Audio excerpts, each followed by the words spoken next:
What up, guys? The Bench Buddies are back with my Week 14 Top 25. But before we get into it, subscribe down below to be entered into the giveaway at 500 subscribers. Dropping from my rankings is Oklahoma, the only team to fall from this week's ranking.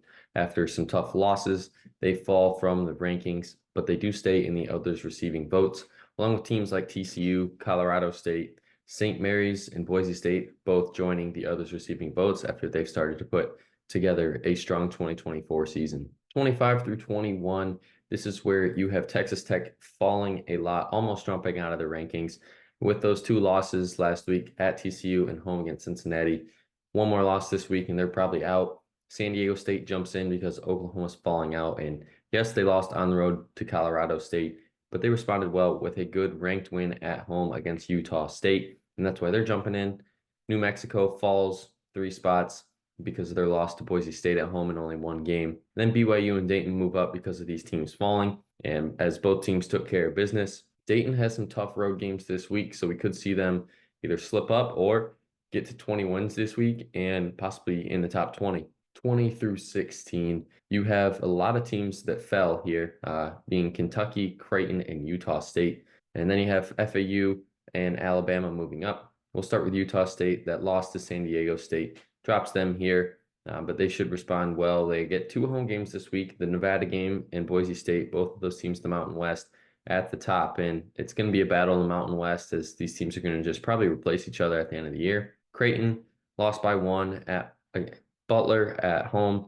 And, they dropped 5 spots, but realistically, it could have just stayed the same or even moved. But just some teams outplayed them and deserved to move up. And they get 2 road games this week in the tough Big East play. Kentucky struggled last week, overtime loss against Florida at home, and then lost at home at Tennessee by 11. So Kentucky was a top 10 team, and they're falling off to the back top 25. But they get Vanderbilt on the road, should be a blowout there, and Gonzaga at home. Big game for both of those teams as Kentucky's looking to get right, and Gonzaga, well, they have, their tournament hopes are on the line because this year they just aren't the same as they has been in previous years. And if Gonzaga can get that win, that's a huge boost for their resume. Win last week in a blowout fashion. They get 2 road games against UAB and Wichita State. Wichita State could be a tough challenge for them this weekend, but I expect them to take care of business. Alabama, 2 wins, and they were 2 big wins for this program because they needed to get back on track, and they did so, and they moved up a lot. Because of that, the road win at Georgia is a good win, destroyed Mississippi State, but they get Auburn on the road, and same with LSU, and let's see what they're made of. Iowa State comes in at 15, and you got some Big 12 teams here with Baylor at 14, and then an SEC team in Auburn at 13, in Wisconsin and Illinois out of the Big 10 finishing it up. But Iowa State, their loss at Baylor last week was a heartbreak, and that's why they fell to 15, and Baylor's in front of them at 14. Baylor has a very tough schedule this week. Texas Tech at home, then on the road at Kansas.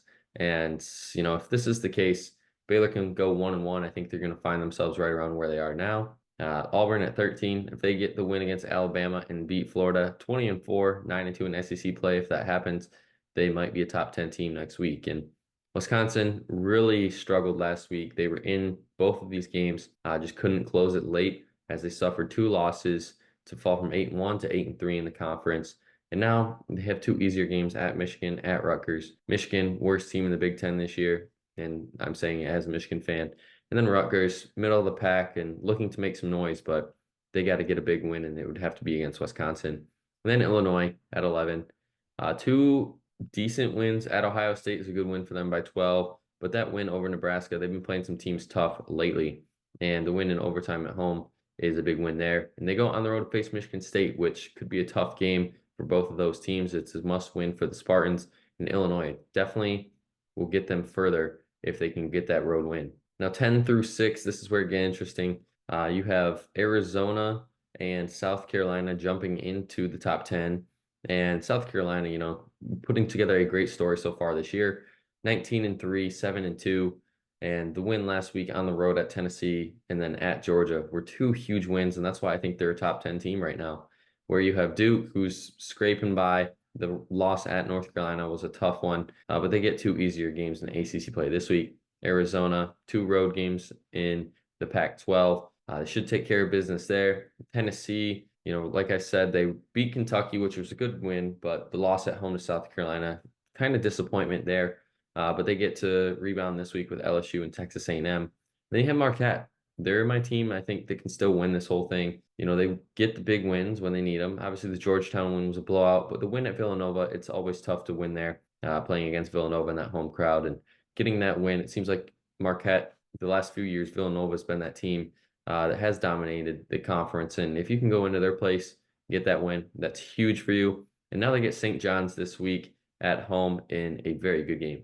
5-1. The only team that's jumping into the top 5 is Kansas because Tennessee's falling. But I'm recording on Tuesday, and Kansas did lose at Kansas State, so more than likely they're going to be falling right back out. But we got Houston, North Carolina, Purdue, and UConn. The top 2 stay the same. And Houston, that loss at Kansas, that's why I put Kansas at 4 and dropped Houston to 5. Kansas could go 0-2 this week now. That game at Baylor at home is a big game for both of those teams, where Houston should win both of those games, could jump Kansas for yet again. North Carolina, get Clemson and Miami. I think Miami just only scored 38 points against Virginia last night on Monday. North Carolina should destroy them. And then Clemson has been decent this year, but at home, there's no way, in my opinion, that North Carolina loses that game. Then you have Purdue and UConn. Purdue, 2 good wins last week going down to the end in overtime against Northwestern, who beat them already once this year. So that was a good win for them. And then at Wisconsin was a huge game, and they pulled through there. Now it's the in-state rivalry. They get Indiana at home, as they've already beat them once this year. And that should be a good game. Then you have UConn, 2 wins last week. Providence and St. John's, 2 higher end teams in the Big East, but now they face 2 lower end teams in the Big East in Butler and Georgetown. As they're just coasting right now. I'm looking forward to March. But that's going to be it for my Week 14 Top 25. Check back next week to see if your team makes a cut. But until the next time, the Bench Buddies are out.